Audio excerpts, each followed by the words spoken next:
The National Liquor Traders says all taverns must adhere to all the liquor regulations. There are many of them, but we've just seen the death of 21 teenagers at a tavern in the Eastern Cape in the early hours of Sunday morning. It's reported that the tavern was full of underage teenagers, some as young as 13 years old. Let's now speak to the director of the Southern African Policy Alliance, Alcohol Policy Alliance in South Africa, Maurice Smithers. Maurice, good to have you with us. I suppose it's once again the issue of there are laws in place. It's a lack of implementation, isn't it? It is largely that at the moment, Gareth. There are also too many liquor outlets in the country. They're located in the wrong places, and then there is, as you say, there's a lack of compliance with the law by both drinkers and traders, and then there's a lack of enforcement by both the SAPS and by the liquor authorities. Each liquor board is supposed to have liquor inspectors who are supposed to check on all the liquor licenses in their jurisdiction, and this just doesn't happen in a satisfactory manner. Explain wrong places for me. What do you mean by that? Where should they be? Well, for example, with this particular tavern, in your Benny Tavern in East London, one of the complaints from the people in the community is that it's right in the middle of a residential area. This was also said by the Premier. You also have a lot of taverns and liquor outlets that are very close to schools, for example. So there are many taverns that are located in places where as they operate, they actually are a problem not just to the people who use it, but also to the community around them. But unfortunately, community has very little say over this.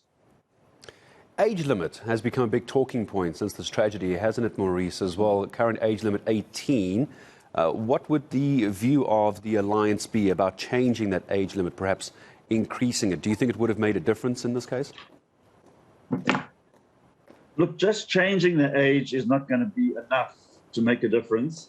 It can make a difference, and in fact, the liquor policy of 2016 recommends that the age of drinking be raised from 18 to 21 for a variety of very good reasons, actually. And then the Liquor Amendment Bill of 2016 as well, it contains a recommendation that the age should be raised to 21. Unfortunately, that bill has not been passed for some reason. Over the past 7 years, it's been 6 years. It's been stalled by the Department of Trade, Industry and Competition. But so it would make a difference if it was increased. But there's a whole lot of other things that need to happen too. One needs to ask the question: why does a bunch of young kids from the age of 13 upwards, who want to have what they call a pens down, which is a celebration of the beginning of school holidays, why is there an automatic assumption by these kids that you have to celebrate with alcohol?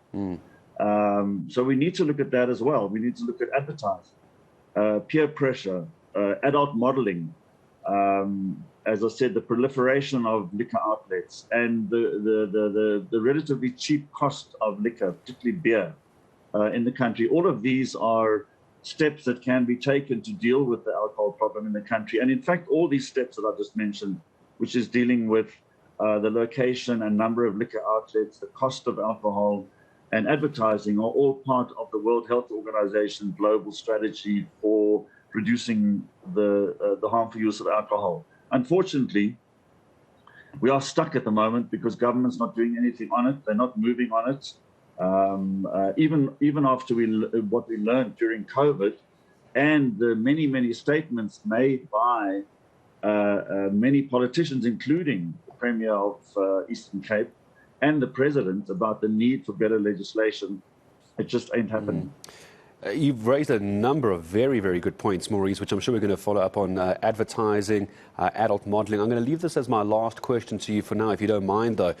With that all in place, but nothing has come of it, what can we do now to try and stop something like this happening? I would imagine an increase in inspectors, their visibility, and also their access to some of these taverns. How bad is the inspectors when it comes to alcohol management and taverns? Look, the inspectorate situation is terrible in most provinces. There are far too few. I saw a number the other day where they said something like they've got about 13 inspectors in the Eastern Cape, and they said they've got 7,500 liquor outlets. In Gauteng, I think the number is somewhere around 30 inspectors, and the number of liquor outlets in Gauteng exceeds 20,000. So there are far too few people to actually do the job. The other people like the SAPS are not empowered to actually deal with licensed outfits properly. I mean, there was an attempt at one point to give them the same powers as liquor inspectors. That's never happened.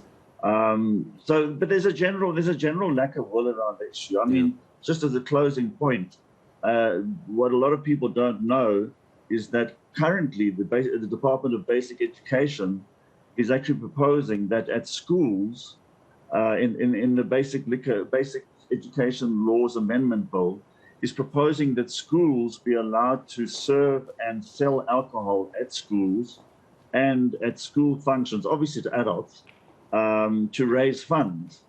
And if you think that already kids are so exposed to the normalization of alcohol in society through advertising, peer pressure, etc., like I've mentioned, how much worse is that going to get if now they see alcohol available at all school functions? It doesn't seem like something that the country is going to buy into very quickly at all. It doesn't sound like a very good idea to even contemplate, never mind to actually implement. Maurice Smithers, I'm going to say thank you very much for joining us this morning. Some incredibly poignant points raised by Maurice from the Southern African Alcohol Policy Alliance of the very sad and tragic death of 21 teenagers.